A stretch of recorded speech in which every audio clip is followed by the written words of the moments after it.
sake, don't touch it. Dad, what's wrong with the telly?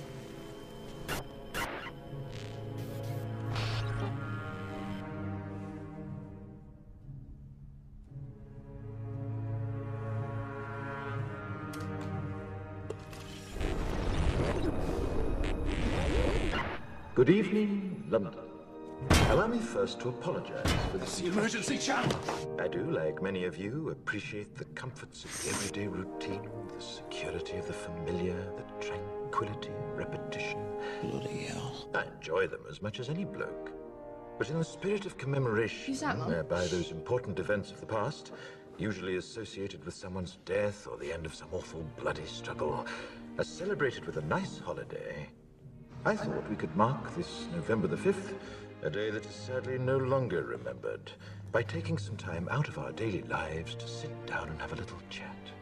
There are, of course, those who do not want us to speak. Let me think, just let me I think. suspect even now, orders are being shouted into telephones, and men with guns will soon be on their way. It's Chancellor Sutler. Damn it! Why? Because while the truncheon may be used in lieu of conversation, words will always retain their power. Words offer the means to meaning, and for those who will listen, the enunciation of truth. And the truth is, there is something terribly wrong with this country, isn't there? You designed it, sir. You wanted it foolproof. You told me every television in London. Cruelty and injustice, intolerance and oppression. And where once you had the freedom to object, to think and speak as you saw fit, you now have censors and systems of surveillance coercing your conformity and soliciting your submission. We need cameras. How did this happen? Who's to blame? Well, certainly there are those who are more responsible than others, and they will be held accountable. But again, truth be told, if you're looking for the guilty, you need only look into a mirror. I know why you did it. I know you were afraid. Who wouldn't be? War, terror, disease. There were a myriad of problems which conspired to corrupt your reason and rob you of your common sense.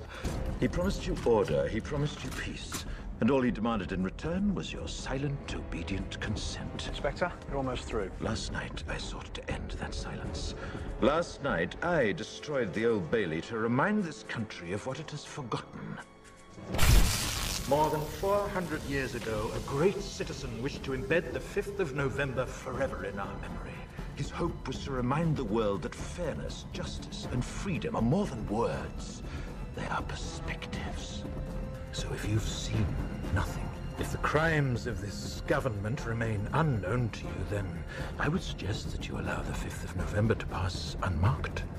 But if you see what I see, if you feel as I feel, and if you would seek as I seek, then I ask you to stand beside me 1 year from tonight, outside the gates of Parliament.